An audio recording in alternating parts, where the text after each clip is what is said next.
I'm Joshua, 27 years old, and my own brother invited me to a luxury dinner only to humiliate me by seating me at the literal kids' table. Before I tell you about how I ended up becoming his boss and holding his multimillion-dollar campaign in my hands, let me know where you're watching from in the comments. The rain was coming down in sheets that evening in Portland, Oregon. It was the kind of cold, biting drizzle that seeped right into your bones. But sitting in my car, waiting for the valet outside of Clearwater, I actually felt a rare spark of genuine warmth. Clearwater wasn't just any restaurant. It was the kind of establishment where you had to know somebody who knew somebody just to get a reservation on a Saturday night. It sat right on the edge of the Willamette River, boasting floor-to-ceiling glass windows, imported mahogany floors, and a menu where a single steak cost more than my weekly grocery budget. My older brother, Matthew, had rented out a private section for what he called a major family celebration. He had been incredibly vague about the details in the family group chat, only insisting that it was a mandatory, black-tie optional event. I had spent an hour agonizing over what to wear, finally settling on a sharp navy blazer and a crisp white shirt. On my way there, I had stopped at a boutique wine shop in the Pearl District and dropped $150 on a bottle of vintage Pinot Noir. I wanted to show my family that I was doing well. I wanted to contribute.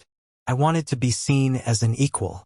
For the past 4 years, ever since I chose to focus on my career as a graphic designer instead of rushing into marriage and fatherhood like my brothers did, I had been the family afterthought. The perpetual single guy. The one who apparently didn't count as a real, functioning adult because there wasn't a wedding ring on my finger. Matthew is 35, married to Chloe, and they have 3 kids. My second brother, Elijah, is 32, married to his wife Sarah, with 2 kids of his own. And then there's me, the baby of the family, the bachelor, the guy whose time and money were always viewed as expendable community property by the rest of them. I handed my keys to the valet, grabbed the heavy, expensive bottle of wine, and walked through the massive oak double doors. The host, a man in a perfectly tailored suit, smiled politely. "Good evening, sir. Do you have a reservation?" "I'm with the Matthew Sullivan party," I said. "Private dining." "Ah, yes. Right this way, sir." I followed him past the main dining room, which was humming with the low, sophisticated murmur of Portland's elite. We turned down a dimly lit, carpeted hallway and approached a set of heavy sliding doors. The host pulled them open, and the sound of my family's loud, booming laughter spilled out into the corridor. I walked in, a smile already forming on my face. But as I took in the layout of the room, my steps slowed. My smile froze. There were 2 tables set up in the private room. The first one was a massive, elegant, round mahogany table positioned perfectly by the glass windows overlooking the river. It was a masterpiece of fine dining. Heavy silver cutlery gleamed under the warm chandelier light. Crystal wine glasses caught the reflection of a beautiful, towering floral centerpiece. My parents, Robert and Martha, were already sitting there. Matthew and Chloe were seated next to them. Elijah and Sarah took up the remaining side. They were laughing, clinking expensive artisan cocktails, looking like an advertisement for the perfect, successful American family. Then I looked at the second table. It was shoved into the far corner of the room, uncomfortably close to the swinging kitchen doors where the waitstaff rushed in and out. It wasn't even a real restaurant table. It was a flimsy, plastic folding table, the kind you buy at a hardware store for a backyard barbecue. It was covered in a cheap, loud paper tablecloth printed with cartoon dinosaurs. A little plastic cup filled with broken, primary-colored crayons sat in the middle of it.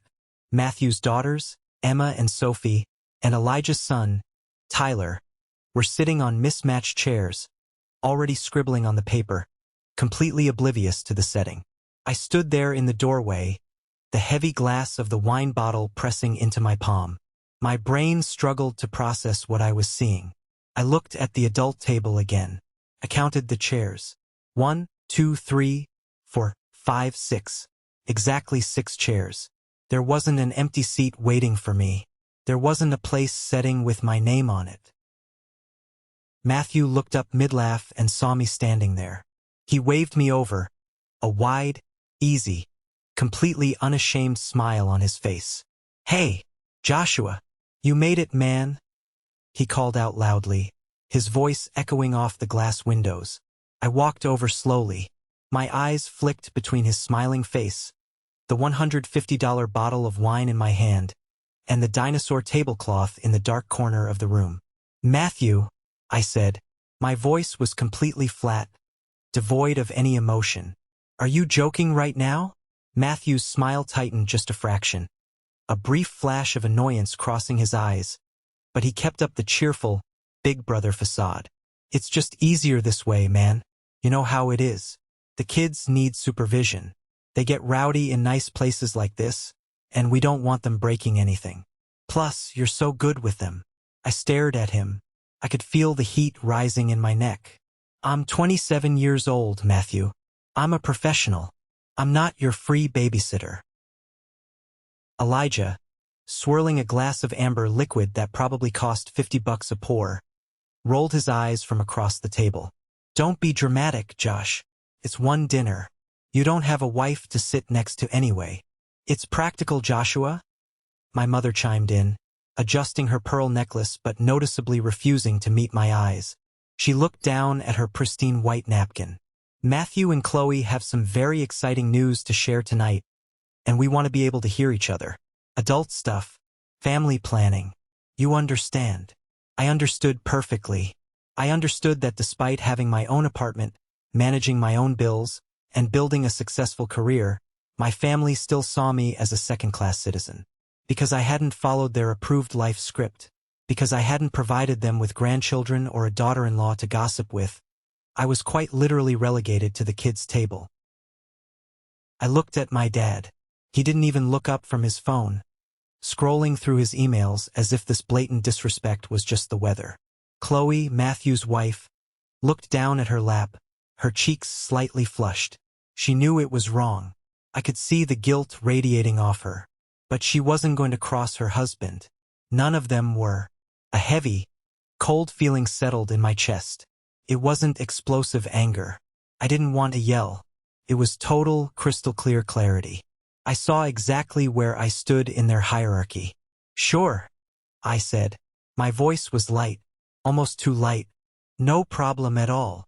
Matthew looked relieved, his chest puffing out slightly as he reclaimed his dominance. "Awesome. I knew you'd get it. You're a team player, Josh." I didn't reply. I walked over to the corner table. I set the vintage Pinot Noir down right next to a bright red crayon. Emma, my 6-year-old niece, looked up at me with a toothy, innocent grin. "Uncle Josh, are you eating with us?" "Looks like it, kiddo," I said, pulling out a tiny, rickety wooden chair and sitting down. My knees practically hit the underside of the plastic table. A server in a crisp white uniform walked over to the adult table holding a bottle of champagne on ice. I could hear the loud, festive pop of the cork. Matthew stood up, raising his crystal glass high in the air. "To family," he announced loudly, making sure his voice carried across the room. "And to baby number 4 on the way." Cheers erupted. My mother squealed with delight, clapping her hands. My dad finally looked up from his phone to pat Matthew on the shoulder. Elijah raised his glass in a toast. Not a single one of them looked over to my corner. Not one of them asked if I wanted a glass to toast my own brother. I was entirely invisible.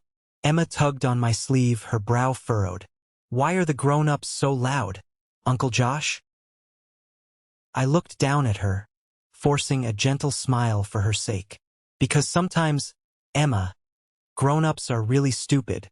Sitting there, listening to them celebrate a life milestone while actively pretending I didn't exist, a switch flipped deep inside my head.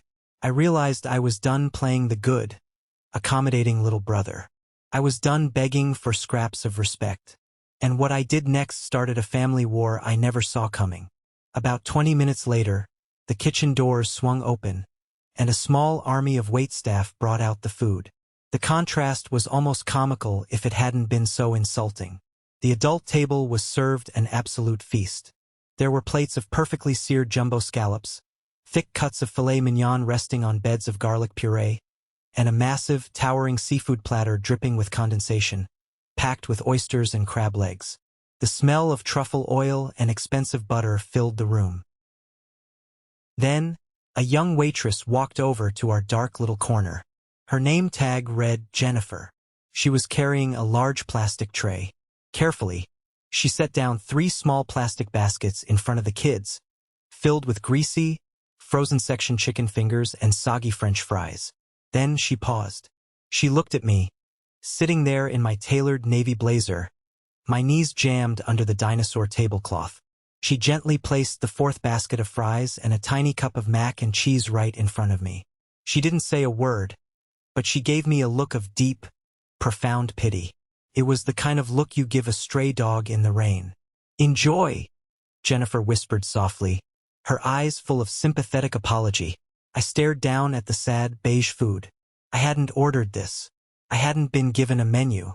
Matthew had simply pre-ordered the kids' meals and assumed I would eat whatever garbage was put in front of me because my presence was just a logistical necessity for child-minding. The noise from the adult table drifted over, loud and boastful. My mother was gushing about how Matthew was already setting up a college fund for the new baby. My dad was asking Elijah about his recent stock investments. Then, the conversation shifted to a funeral they had recently attended for a distant great-uncle. "It really makes you think," my mother said, her voice dripping with artificial sentimentality. "At the end of the day, when all is said and done, family is all you have. Family is the only thing that matters." I almost laughed out loud at the hypocrisy. Family is all you have, unless you're the youngest son who doesn't have a wife, in which case you sit by the kitchen doors and eat chicken fingers. As I sat there pushing a cold fry around my plastic plate, my mind flashed back to just 3 months ago. I had busted my back working late nights and weekends, and I had finally gotten a major promotion at my firm, stepping up to senior designer. It was a huge milestone for me. I was so proud. I had texted the family group chat a picture of my new office with the plaque on the door. Matthew had replied with a single thumbs-up emoji. Elijah had typed a lowercase cool. My parents never even responded to the text. When I brought it up at our mandatory Sunday dinner a week later, hoping for a toast or even just a pat on the back, my mom had said, "That's nice, honey," and immediately pivoted to talking about Elijah's toddler learning to use the potty. They simply did not care about my life. They only cared about my utility to them. I pulled out my phone and checked my banking app. I had a healthy savings account, a great credit score, and no debt. I knew exactly how these luxury family dinners worked. I had been trapped in them before. At the end of the night, when the bill arrived, Matthew would magnanimously pull out his calculator app. He would offer to split the bill evenly among the working adults. He had done it on his birthday last year. I had eaten a side salad and drank water. He had ordered a $90 steak and 3 cocktails. And yet, he had demanded I chip in $150 for my fair share. I wasn't doing it. Not tonight. Not ever again. I caught Jennifer's eye as she walked out of the kitchen doors, holding a pitcher of water. I raised my hand slightly, motioning her over. "Hi," I said quietly, leaning in so the adult table wouldn't hear me over their own laughter. "I need a massive favor. I need to settle my portion of the bill right now, completely separate from the main party. Just my tap water and this basket of chicken fingers that I didn't order. I'm leaving." Jennifer didn't even blink. She completely understood the dynamic at play. She had probably seen 100 dysfunctional wealthy families in this restaurant. "Absolutely, sir. Give me 2 minutes." She came back quickly and discreetly, sliding a black leather folder onto the dinosaur tablecloth. The bill for my water and the kids' meal was $32. I pulled out a crisp $50 bill and laid it inside, then grabbed a pen and wrote in an additional $40 tip on my credit card receipt. "Sir, you really don't have to do that," Jennifer whispered, her eyes widening as she looked at the tip amount. "I know," I said, offering her a genuine smile. "But you've been kind, and I appreciate it. Have a great night." I stood up. I didn't make a scene. I didn't grab my wine bottle back. I leaned down and patted my nephew Tyler on the head. Be good, guys. Uncle Josh has to go take care of some things. Bye, Uncle Josh, the kids chorused, already going back to their coloring. I picked up my coat from the back of the tiny chair. I didn't walk over to the adult table. I didn't interrupt their conversation about college funds and inheritances. I didn't say goodbye. I just turned my back on them, pushed open the heavy wooden doors of the private room, and walked out of clear water into the cool, rainy Portland night. The moment the valet brought my car around and I slipped into the driver's seat, my chest felt incredibly light. The heavy, suffocating weight of constantly trying to earn their respect, of twisting myself into knots to be a good son and a good brother, was suddenly gone. I didn't need it anymore. I was free. I was about halfway home, the windshield wipers slicing rhythmically back and forth, when my phone started vibrating in the cup holder. It buzzed once, then twice. Then it started going off like an alarm bell. I pulled into my apartment complex's underground parking garage, shifted into park, and finally picked up the phone. I had 32 unread messages and 4 missed calls. The family group chat was in absolute meltdown mode. Matthew, 8:45 p.m., where the hell did you go? Did you go to the bathroom or something? Matthew, 8:47 p.m. Joshua, this is incredibly rude. We are in the middle of a celebration dinner. Come back right now. Mom, 8:50 p.m. Joshua David, where are you? You are worrying me to death. Answer your phone. Elijah, 8:55 p.m. Dude. Really? Walking out? Grow up. You're throwing a tantrum over a chair? Matthew, 9:02 p.m. You're seriously going to ruin my night over a seating arrangement? Unbelievable. You're acting like a child. Answer your phone. I sat in the quiet, dim light of my car, the engine ticking as it cooled down. I read the messages twice. They weren't worried about my safety. They were annoyed that I had broken their perfect, picturesque illusion. They were furious that the free babysitter had walked off the job and left them to deal with their own children while they tried to eat scallops. I opened the keyboard. I didn't write a paragraph explaining my feelings. They wouldn't care anyway. I typed out one single, definitive message. I'm fine. I left because I have actual adult things to handle. Enjoy your dinner. I hit send. Then I held down the power button and turned my phone completely off. I walked up to my apartment, poured myself a glass of bourbon, and went to sleep, sleeping better than I had in months. I thought the worst was over. I thought walking out was the end of it. I had no idea my brother was about to try and hit me where it actually hurts. My bank account. The next morning, I woke up with a clear head, a mild caffeine craving, and 0 regrets. I went to work at Brightridge Media, the mid-sized marketing firm where I had been grinding away for the last 5 years. I was good at my job, but lately, the agency felt stagnant. I was churning out campaigns, but upper management was stuck in their ways, refusing to innovate. It felt a bit like my family dynamic, giving everything and getting the bare minimum in return. Around noon, the rain had stopped, so I stepped out to grab a coffee at a high-end cafe down the street. While I was waiting for my espresso, I heard a familiar voice. Joshua, oh my God, is that you?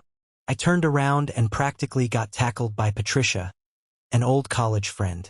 She was wearing a sharp designer pantsuit and holding a massive binder. Patricia worked as a headhunter for executive roles in the creative industry. We caught up for a few minutes before her eyes lit up with professional calculation. I was literally just looking at your LinkedIn profile yesterday, she said, lowering her voice conspiratorially. Word around the industry is that you're doing killer, award-level work over at Brightridge. Listen, I have a massive client, Clovian Media. Have you heard of them? Had I heard of them? Clovian Media was one of the most prestigious, aggressive, and successful agencies on the West Coast. They are desperate for a fresh creative director, Patricia continued. Their last guy burnt out. The salary is insane, Josh. We're talking top-of-market base, plus performance bonuses. You'd be running an entire department, total creative control. Are you interested? I didn't even hesitate. Send me the details. I'll have my updated portfolio to you by tonight. 2 days later, I was sitting in a freezing, glass-walled conference room on the top floor of a downtown Portland skyscraper, pitching my creative vision to the CEO of Clovian Media, Mr. Carter. Carter was a legend in the industry, a silver-haired, no-nonsense guy who valued pure results over office politics. For 2 hours, he grilled me. He asked brutal questions about market saturation, brand identity, and leadership under pressure. I didn't flinch. I answered with cold, hard data and showcased my best campaigns. He looked at my portfolio in silence for a long, agonizing minute. Then he closed the leather binder, looked me dead in the eye, and offered me the job on the spot. The salary was astronomical. $60,000 more than my current base pay. It included aggressive profit sharing, full executive benefits, and a massive budget to hire my own creative team. I walked out of that building feeling like I owned the entire city. That evening, I posted a professional update on LinkedIn and a quick, happy photo on Instagram announcing my new role as creative director at Clovian Media. Within an hour, my phone was buzzing relentlessly. I had hundreds of likes, comments, and messages from industry peers, old college buddies, and former coworkers offering their congratulations. I scrolled through the notifications, looking for familiar names. From my family, absolute silence. Crickets. Not a single like. Not a text. Not a call. They were still punishing me for ruining Matthew's dinner. I told myself I didn't care. I went out and celebrated with my best friend, David, buying a round of expensive beers and talking about the future. But reality has a funny, brutal way of interrupting a good time. On Thursday afternoon, while I was packing up my desk at Brightridge, my phone rang. It was an unknown local number. "Hello, is this Joshua?" A crisp, intensely professional voice asked. "Speaking. Hi Joshua. This is Teresa, the general manager at Clearwater Restaurant. I'm calling regarding an outstanding balance from a private event hosted by Matthew Sullivan last Saturday evening." My blood went ice cold. My grip tightened on my phone. "Excuse me?" "Yes, sir. There is an unpaid balance of $843 on the account. The primary credit card Matthew provided to us was declined this morning when we attempted to run the final authorization. He listed you as the secondary contact and financial guarantor for the event. We need to collect payment today, or we will be forced to send this matter to collections." My jaw clenched so hard I thought my teeth would crack. A vein throbbed in my temple. My brother, my own flesh and blood. He had booked an extravagant, ridiculously expensive dinner, ordered top-shelf liquor, fed me frozen chicken fingers at a folding table, and then, knowing his own card would bounce, he had put my name down on the hook for the bill. "Teresa?" I said, forcing my voice to remain incredibly steady, suppressing the urge to scream. I was a guest at that dinner for approximately 30 minutes. I paid my server, Jennifer, $32 in cash and card for exactly what I consumed before I left the premises. I did not sign any contract. I did not authorize my name to be used as a guarantor. I suggest you contact Matthew immediately, or perhaps his parents, to settle their tab. I will not be paying a single cent of that bill. And if Matthew forged my signature on any documents, I will be speaking to a lawyer. Teresa paused. I could hear the furious clicking of a keyboard on her end. "I understand, sir. I see the $32 transaction recorded here under your table. I apologize for the confusion. We will pursue the primary account holder directly. Have a good day." I hung up the phone. My hands were shaking, not from fear, but from a white-hot, blinding rage. I didn't call Matthew privately. I wanted an audience.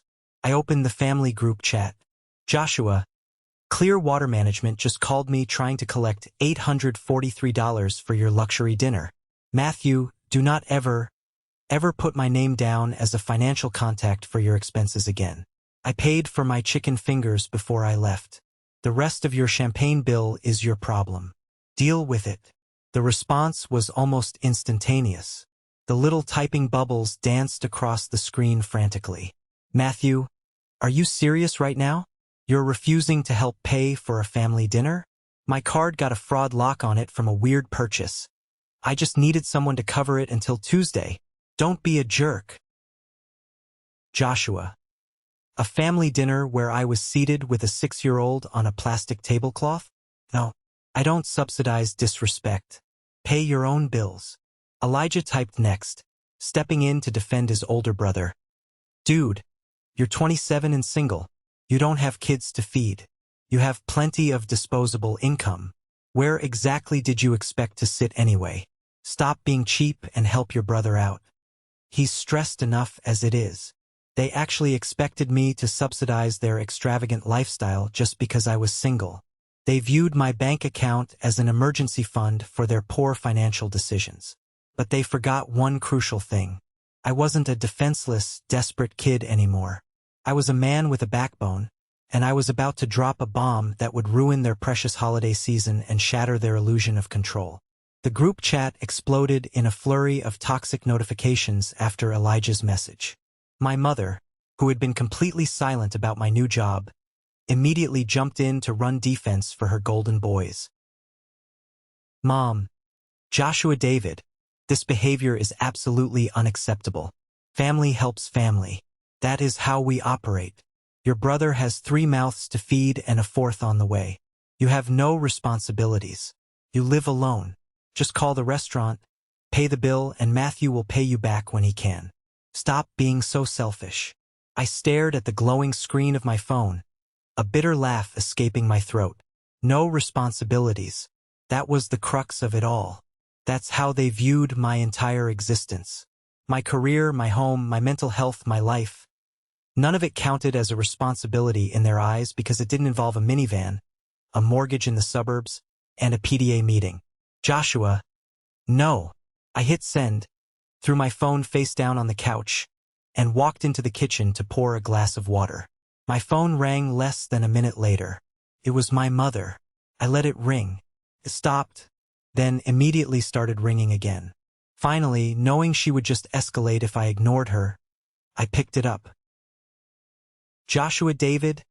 She snapped the moment the line connected, her voice shrill and trembling with indignation. You are embarrassing this family. The restaurant manager just called your father because Matthew's card is locked. Your father had to give them his credit card to settle the bill. Do you have any idea how humiliating that is for a man of his age? It's probably as humiliating as being a 27-year-old professional forced to color in a dinosaur menu while his family drinks champagne 10 feet away, I replied coldly, leaning against the kitchen counter. You are holding on to a ridiculous, childish grudge over a chair, she yelled, losing her temper. Thanksgiving is in 3 weeks. You are going to come home, you are going to apologize to Matthew for causing this drama, and we will put this behind us like a family. I'm not coming to Thanksgiving, Mom. The line went dead silent. You could have heard a pin drop. Thanksgiving was the holy grail of my mother's year. It was the time she paraded her family around to the extended relatives, taking perfect photos for Facebook. Missing it was practically a cardinal sin. Excuse me? She whispered, her voice dangerous. You heard me? I said, my voice rock steady. I'm not coming. I am not going to sit in your house, eat dry turkey, and let you and my brothers treat me like a walking ATM and an unpaid nanny. In fact, I'm taking the week off and flying to Hawaii. I need a vacation. Have a great dinner. Tell Matthew to make sure the kids don't choke on the wishbone. I hung up the phone and blocked her number temporarily before she could start crying or screaming. The next day, utilizing the generous signing bonus from Clovian Media, I booked a non-refundable, first-class ticket to Maui. I rented a beautiful, modern condo right on the water in Kihei. For the first time in my life, I was spending my hard-earned money on myself, instead of hoarding it to buy extravagant Christmas gifts in a pathetic attempt to buy my family's affection. The week of Thanksgiving arrived. While my family was likely shivering in the freezing Portland rain, arguing over who was going to carve the turkey, I was lying on a pristine white beach chair in Maui. The sun was beating down, warming my skin, and I was listening to the rhythmic crash of the waves against the shore with a cold drink in my hand. My phone had been relatively quiet. I had unblocked my parents, but I hadn't received anything other than a few passive-aggressive links from my mom about forgiveness and the dangers of isolation.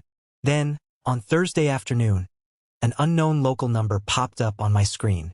I usually let those go to voicemail, but I was relaxed enough and slightly curious enough to take a chance. "Hello, Josh? Hey, it's Chloe, Matthew's wife." I sat up slightly, pulling down my sunglasses, instantly on high alert. "Hey, Chloe, everything okay? Is someone hurt?" She sighed. It was a heavy, rattling sound that transmitted through the phone. Chloe sounded exhausted, like a woman who was carrying the weight of the world and was one bad argument away from calling a lawyer to discuss a divorce.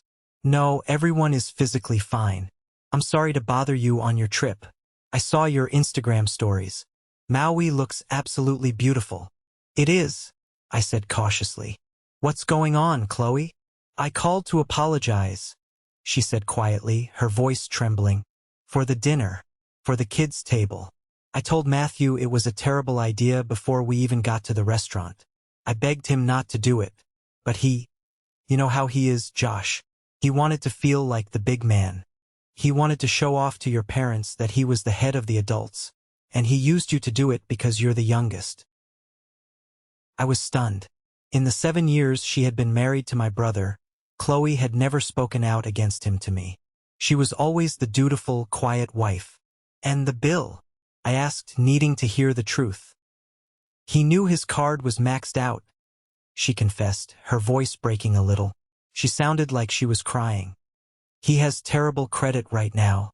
He's stressed about money with the new baby coming. He was banking on you just paying it to avoid a scene, like you always do when he pushes you into a corner. He's terrified of failing, and he takes it out on you. Josh, I'm so sorry. The way they treat you, it's just not right. I just wanted you to know that at least one person in this family sees it. And I'm proud of your new job." I leaned back in my chair, looking out at the endless blue horizon. A massive wave of validation washed over me. I wasn't crazy. I wasn't overreacting. "Thank you, Chloe," I said softly. "That actually means a lot to me. Take care of yourself and the kids." Maui was exactly the healing experience I needed. I returned to Portland refreshed, focused, and ready to dominate my new role. But while I was sipping drinks on the beach, the gears of fate at my new firm were turning. And destiny was about to put Matthew right in my crosshairs in a way neither of us could have ever predicted. By late January, I was firing on all cylinders at Clovian Media. The environment was intense, but it was a pure meritocracy.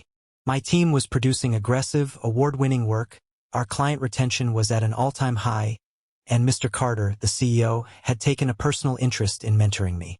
He saw my drive, and he threw resources at me to see what I could build. On a rainy, bleak Tuesday afternoon, Carter called me into his massive corner office. "Joshua, sit down," he said, skipping the small talk and tapping a thick, sealed manila folder on his mahogany desk. "We just got a bite from a massive fish, Evergreen Logistics. They are a national shipping giant, and they're doing a total corporate rebrand. The initial contract is worth $500,000, with the potential for millions more in retainer fees. If we land this, I'm moving you from creative director to a full partner in the firm. Your name on the letterhead. Partner. 28 years old." My heart hammered violently against my ribs, but I kept my face totally neutral, projecting absolute confidence. "I want the pitch. Give me a week." I worked 80 hours that week. I barely slept, living off black coffee and adrenaline. I poured every ounce of creativity, market strategy, and consumer research I had into building a campaign that was absolutely bulletproof. I knew every metric, every demographic, every financial projection. The day of the pitch arrived. I wore a tailored charcoal suit that cost more than my first car, a crisp white shirt, and a deep red tie.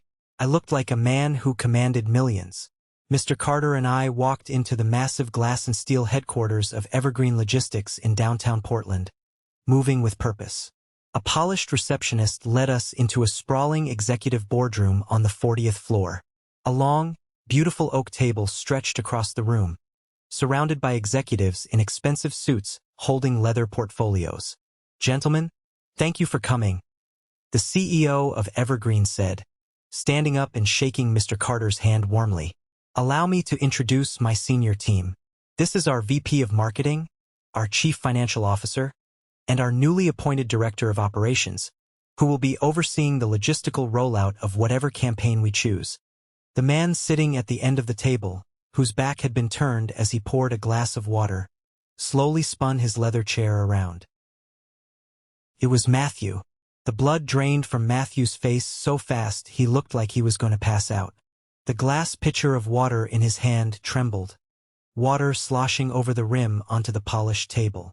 His eyes widened, darting frantically from Mr. Carter to me, taking in my expensive tailored suit, my confident posture, and the thick leather presentation portfolio under my arm. He had just started at Evergreen last month. I had no idea. My mother hadn't updated me because we weren't speaking, and clearly, Matthew had no idea that Clovian Media was the agency pitching for the massive rebrand. For a split second, pure, unadulterated panic flashed in his eyes. He looked trapped. Then, deeply ingrained habit and the old arrogant Matthew kicked in. His fragile ego couldn't handle the dynamic shift. He puffed out his chest, leaning back in his chair with a patronizing, forced smirk, desperately trying to regain control of the room and reassert his dominance as the older brother. "Well," Matthew chuckled loudly, awkwardly interrupting his own CEO, "I didn't realize Clovian Media sent junior staff to handle the big accounts. Mr. Carter, this is my little brother, Josh. He does some drawing and stuff on computers. Nice to see you, kiddo. Try to keep up today. All right?" The room went dead silent. The tension was thick enough to cut with a knife.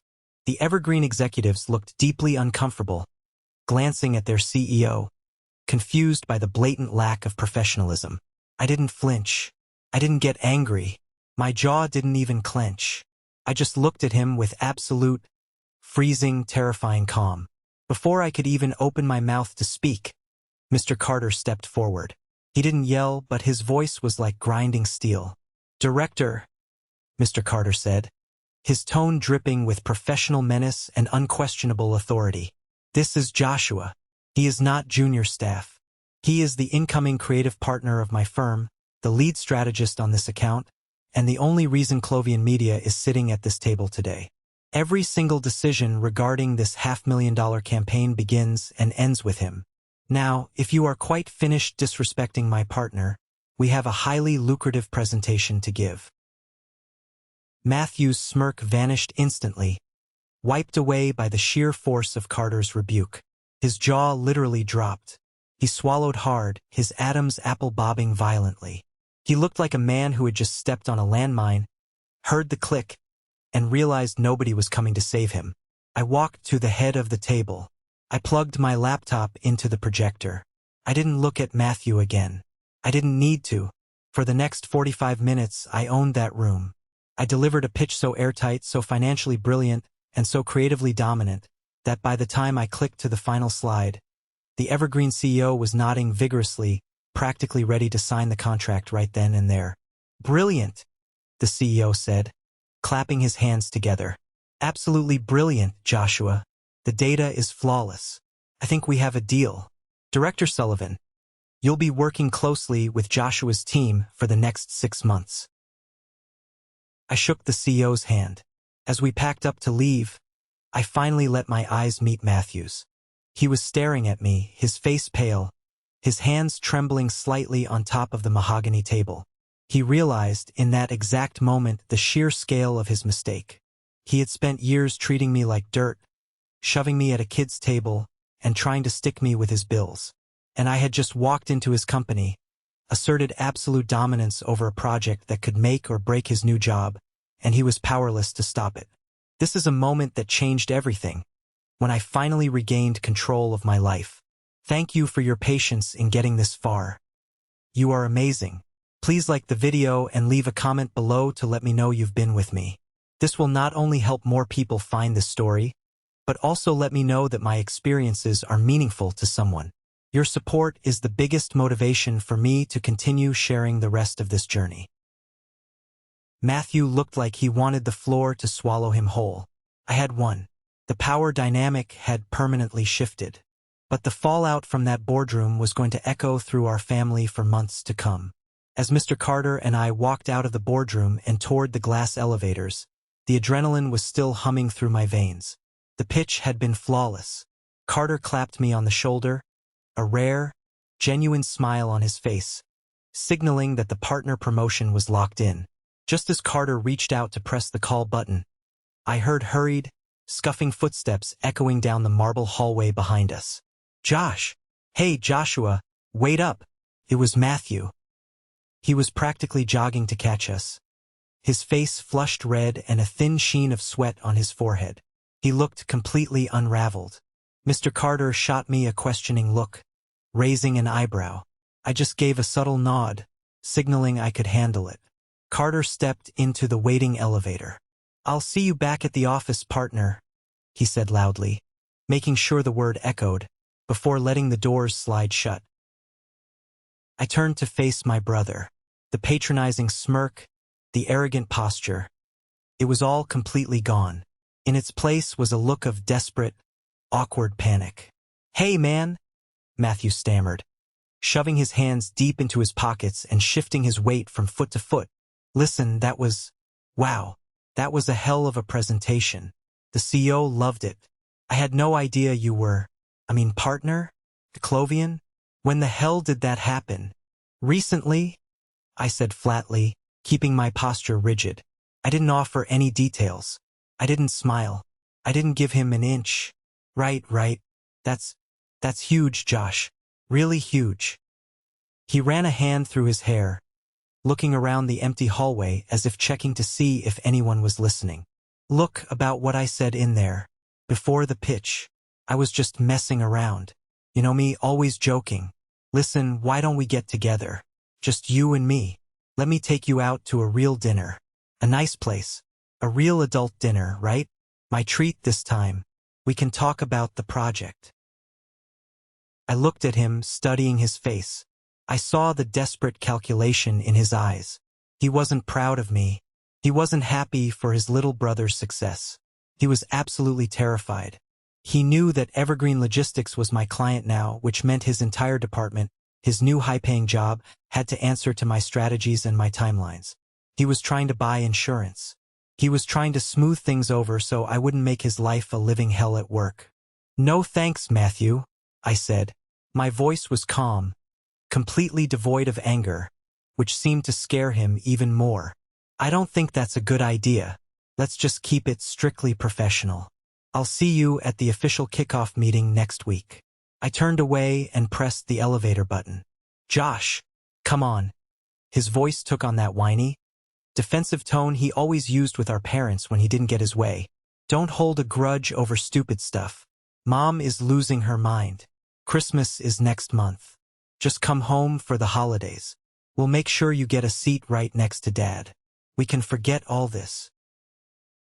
"I'm spending Christmas in Seattle with David's family," I replied smoothly as the elevator arrived with a soft ding. I stepped inside and turned around. "Tell Mom I said Merry Christmas." The doors closed on his stunned, pale face. December arrived, blanketing Portland in a layer of frost.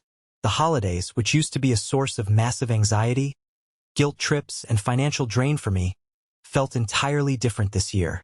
I didn't spend hours agonizing over what expensive gifts to buy my siblings to prove my worth. I didn't brace myself for the inevitable passive-aggressive comments about my relationship status or my career. Instead, I packed my bags, drove up the I-5 to Seattle, and spent a week with my best friend David and his family. They welcomed me with open arms. We drank hot cocoa, ate massive dinners at a large, inclusive table where everyone had a seat, watched terrible holiday movies, and laughed until our ribs ached. David's parents asked me about my new promotion with genuine, warm interest. They treated me like a successful adult. They treated me like I mattered.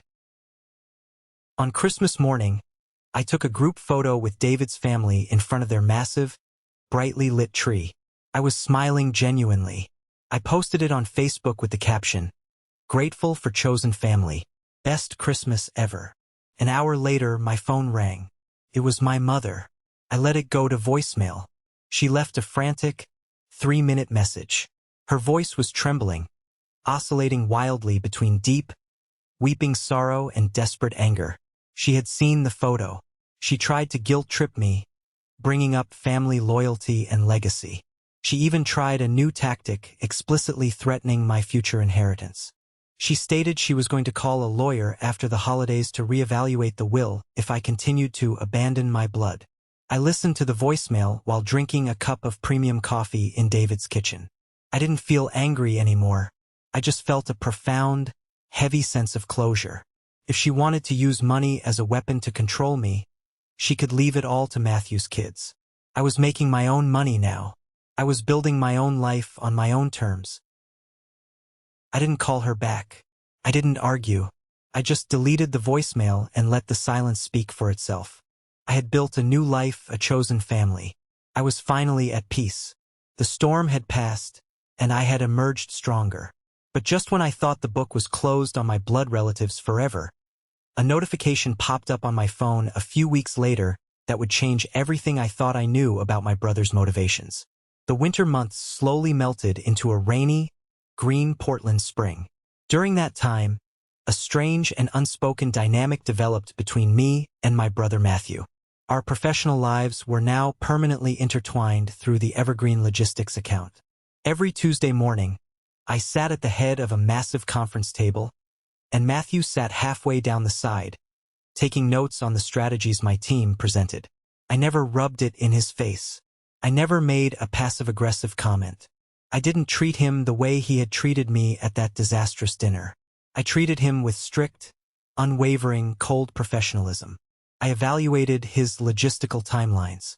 I approved his departmental budgets based on my campaign needs. I spoke to him the same way I spoke to any other corporate vendor.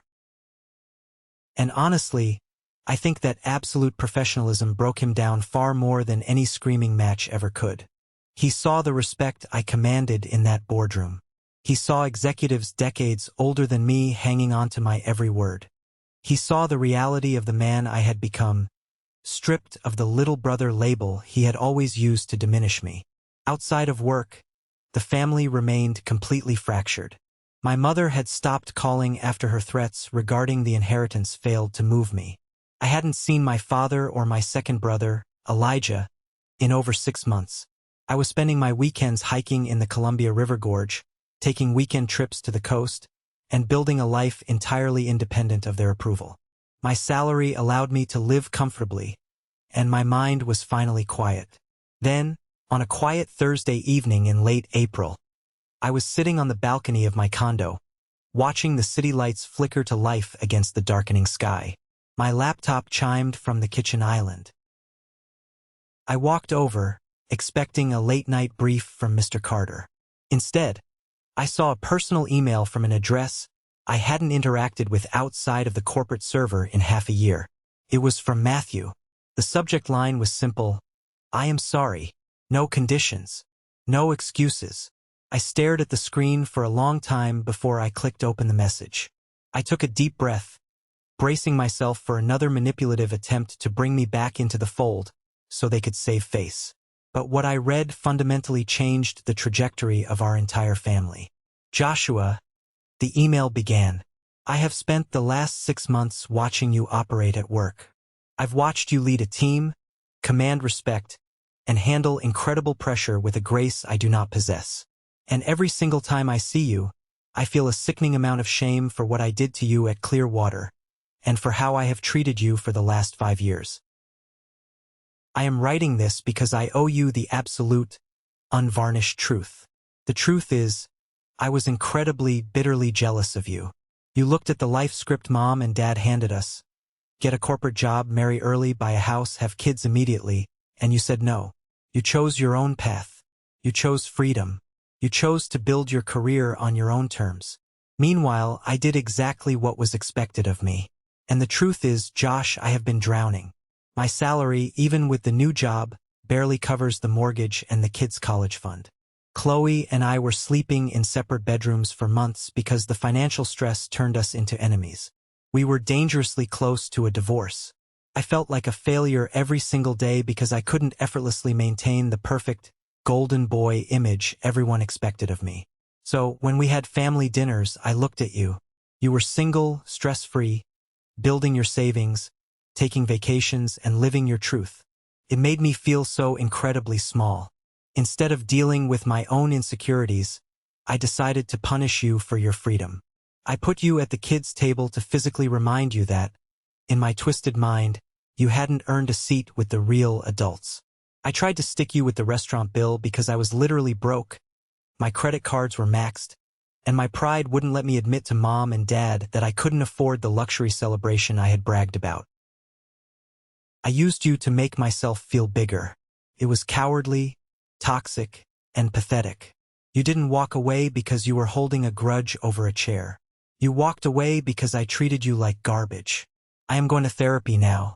Chloe and I are working through our issues.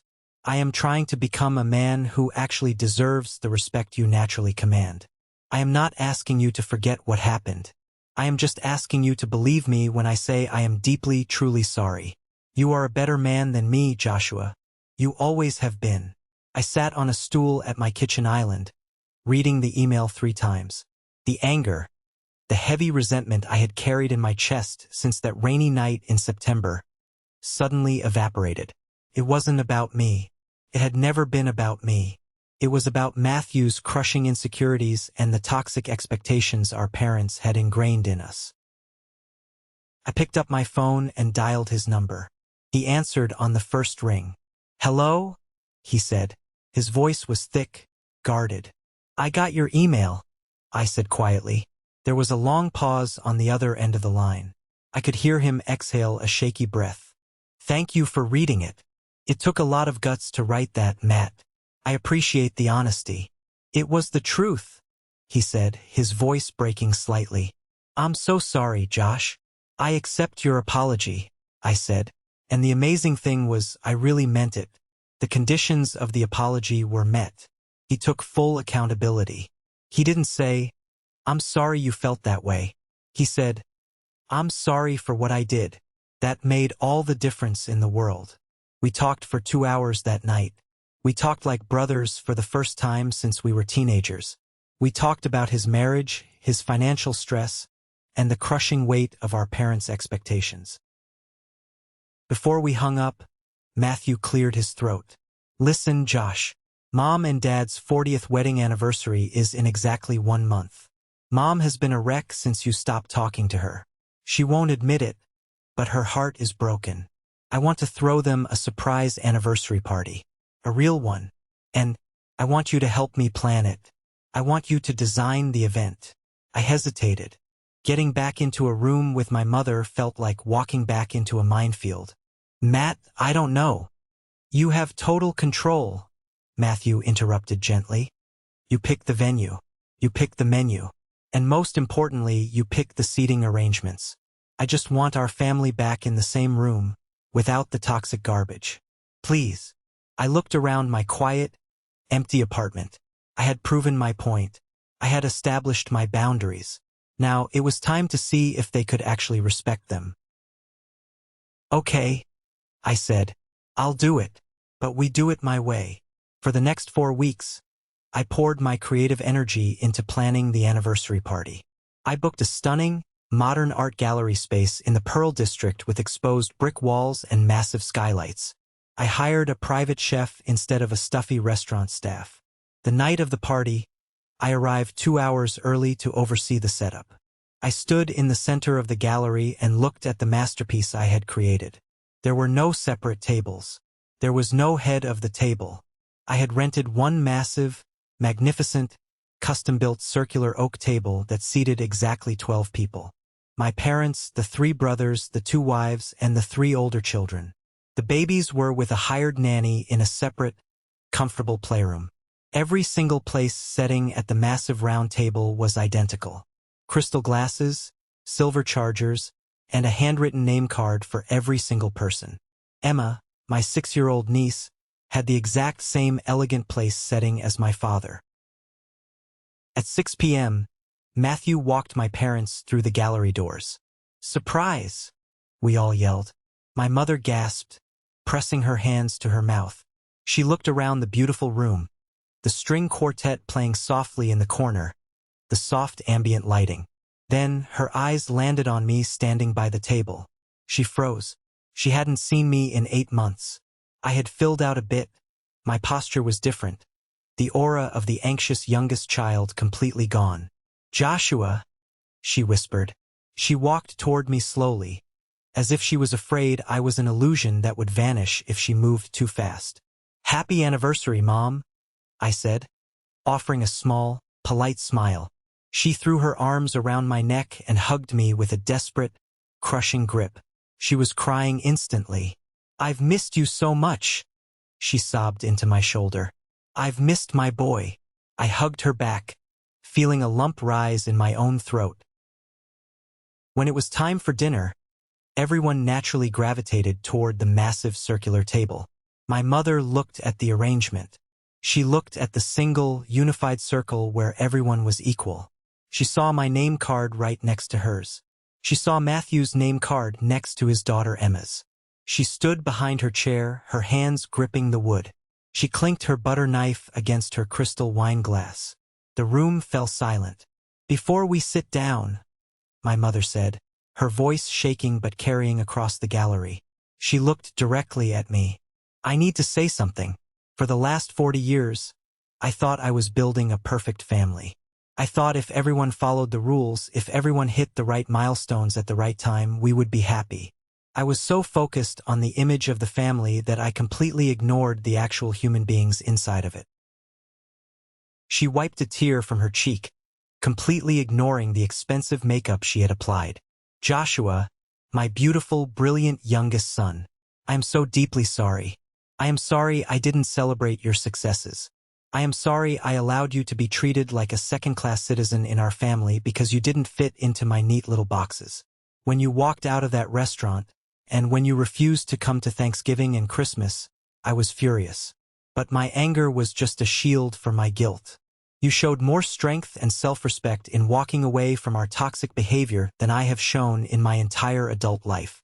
She took a deep breath, looking around the circular table. "This table, this is what a family should look like. No corners, no hierarchy, just people who love each other exactly as they are. Please, forgive me, Joshua. I am so proud of the man you have become." The entire room was completely silent. Chloe was wiping away tears. Matthew was looking down at his shoes, nodding in agreement. "Thank you, Mom," I said softly, pulling out her chair for her. "Let's eat." As the dinner progressed, the atmosphere was incredibly light. The heavy, suffocating tension that used to define our family gatherings was gone. It felt like a massive storm had finally blown over, leaving fresh, clean air in its wake. Halfway through the main course, my other brother, Elijah, tapped my shoulder. "Hey, come grab a drink with me at the bar." I followed him over to the small marble bar set up in the corner. Elijah looked older. He had dark circles under his eyes, and he had lost some weight. He ordered a club soda with lime, sliding it across the bar to me before getting one for himself. He didn't order alcohol. "I've been sober for 4 months, Elijah said quietly, answering my unspoken question. "Wow, congratulations, man. That's a big deal." "Yeah, well, it was either that or Sarah was going to call a lawyer. We were heading straight for a custody battle over the kids." He gripped his glass tightly. "When you blew up the family chat and walked away, it forced a lot of ugly truths to the surface for all of us. I was so arrogant to you, Josh. I acted like I was superior just because I had a ring and a mortgage. The truth is, I was drinking a fifth of bourbon every 2 days just to deal with the pressure of my own life." He turned to look at me, his eyes filled with raw regret. "I told you to stop throwing a tantrum over a chair. I was an idiot. You were the only one of us actually acting like a man. You stood up for yourself. I'm sorry I piled on. I'm sorry I was a terrible brother." I put my hand on his shoulder and gave it a firm squeeze. "We're good, Elijah. Just focus on your health and your kids. That's all that matters. That night, as I drove back to my condo, I didn't feel the victorious thrill of revenge. I didn't feel like I had conquered my family. I felt a profound, overwhelming sense of peace. The boundaries I had set hadn't destroyed my family. They had saved it. By refusing to accept their disrespect, I had forced them to look in the mirror. We were finally rebuilding, not on a foundation of obligations and guilt, but on a foundation of mutual respect. The dawn of a new era had arrived for the Sullivans, and the universe was about to hand me the ultimate stage to prove exactly who I was. September arrived, marking exactly 1 year since the disastrous dinner at Clearwater. The Evergreen Logistics rebranding campaign officially launched nationwide. It was a massive, undeniable triumph. The bold new visual identity and the aggressive marketing strategy my team had devised took the industry by storm. We were featured in Adweek, Forbes, and the Portland Business Journal. Clovian Media's revenue spiked, and Mr. Carter officially signed the paperwork transferring a percentage of the firm's equity into my name. I was an owner. Because of the massive visibility of the Evergreen campaign, my professional reputation skyrocketed. I wasn't just a local creative director anymore. I was being recognized as an industry disruptor. In early October, I received an email that made me stop dead in my tracks. It was an invitation from the organizers of the National Marketing Leadership Summit, the largest and most prestigious conference in our industry. They wanted me to be their closing keynote speaker. The summit was being held that year right in my backyard, at the massive Oregon Convention Center in downtown Portland. I immediately accepted. A week before the conference, we had our regular Sunday family dinner. This time, it was hosted at my condo. We were all sitting around my kitchen island, eating gourmet pizza and laughing. The dynamic had completely shifted. We actually enjoyed being around each other now. "So," I said, clearing my throat and grabbing another slice of pizza, "I have some news. I've been asked to give the keynote address at the Marketing Leadership Summit next Friday. It's a crowd of about 3,000 industry executives." The kitchen erupted. Matthew dropped his slice of pizza back onto the plate, his eyes wide. "Are you serious? Josh, that's insane. That's the biggest conference on the West Coast. I am so incredibly proud of you," my mother said, beaming, her eyes already shining with happy tears. 3,000 people? Oh my goodness. Do you have tickets? Can we come? A year ago, I would have made up an excuse to keep them away, terrified they would somehow embarrass me or minimize my achievement. Now I looked at them and smiled. I already put VIP passes for the whole family at the will call window. The day of the speech, the energy in the convention center was electric. I stood backstage in the green room, wearing a sharp black suit, listening to the dull roar of the massive crowd taking their seats in the main auditorium. My palms were sweating slightly. This was the biggest moment of my professional life. The stage manager, a young guy with a headset, walked in. "Mr. Sullivan? 5 minutes. You can wait in the wings." I walked out of the green room and stood behind the heavy black velvet curtains at the edge of the stage. The lights in the auditorium dimmed. The massive screens flanking the stage flashed with my name and the Clovian Media logo. The conference host walked up to the podium. "Ladies and gentlemen, our final speaker today is a man who has completely redefined visual strategy in the corporate sector over the last 12 months. He is the youngest creative partner in the history of Clovian Media and the mastermind behind the Evergreen Logistics phenomenon. Please welcome to the stage, Joshua Sullivan." The crowd erupted into heavy, booming applause. I took a deep breath, stepped out from behind the curtain, and walked into the blinding glare of the stage lights. The sheer scale of the room was breathtaking.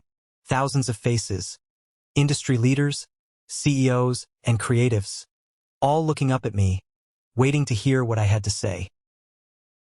I walked to the center of the stage, a wireless microphone clipped to my lapel. I looked out over the sea of people, and there, right in the front row, sitting in the VIP section, was my family.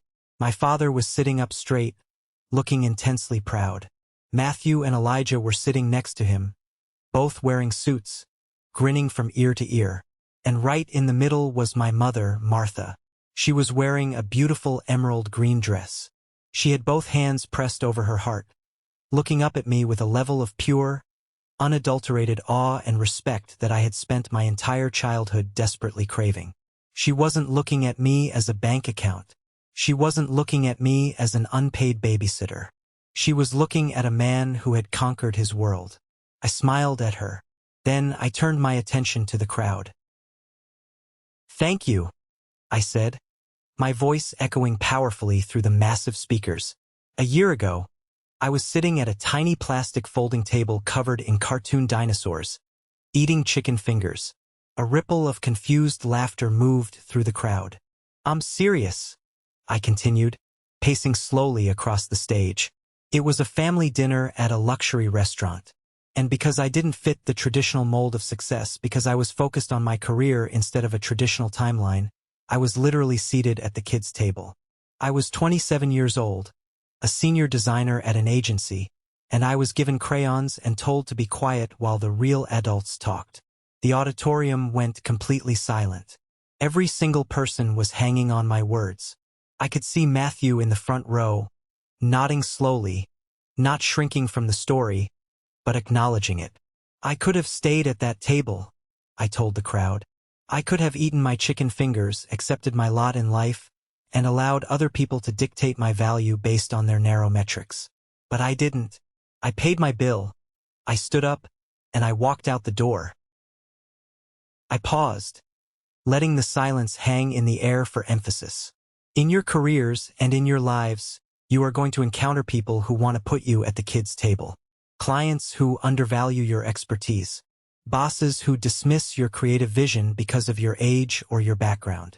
Friends or family who project their own insecurities onto your ambitions.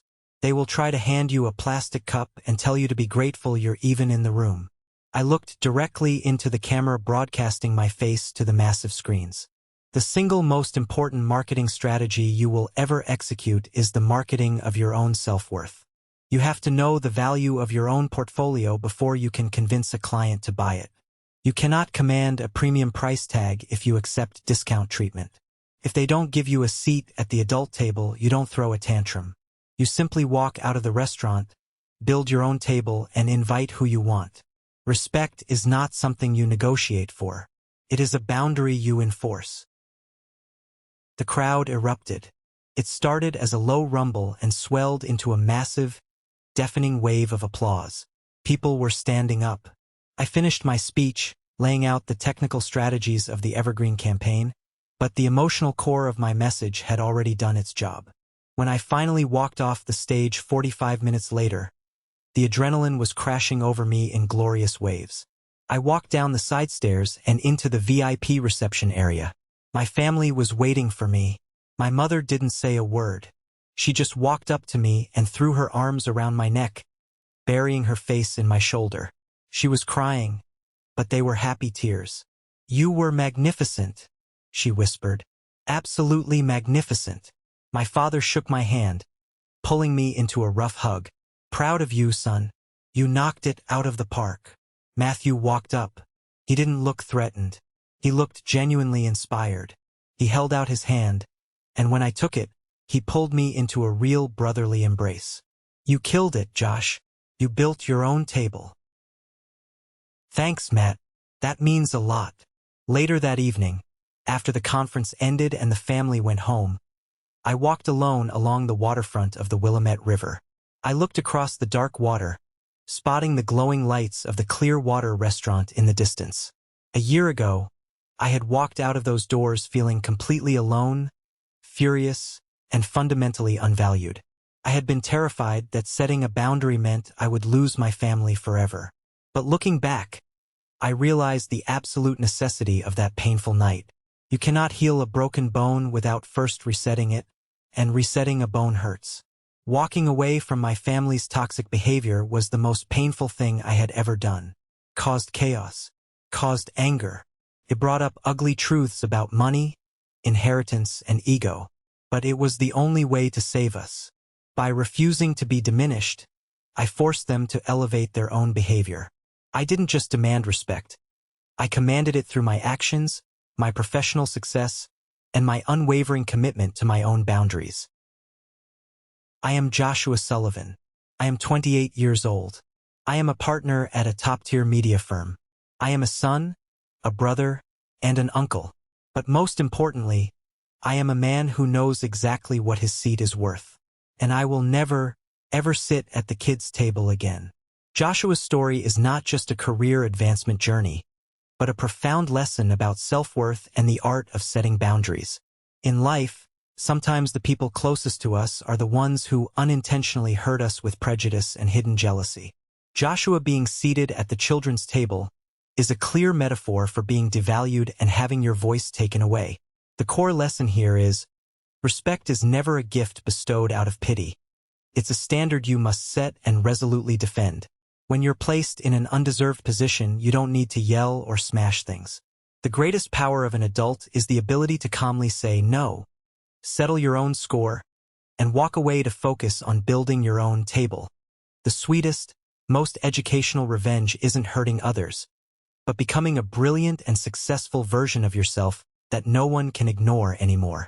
Furthermore, timely forgiveness, when others have truly realized their mistakes, is the key to mending and saving seemingly broken relationships. Thank you for listening to this entire journey. What detail in Joshua's story resonated with you the most? Please share your thoughts in the comments below, or simply comment "good" to let me know you appreciate the lessons the story offers. Your interaction is a huge motivation for me to continue sharing more meaningful stories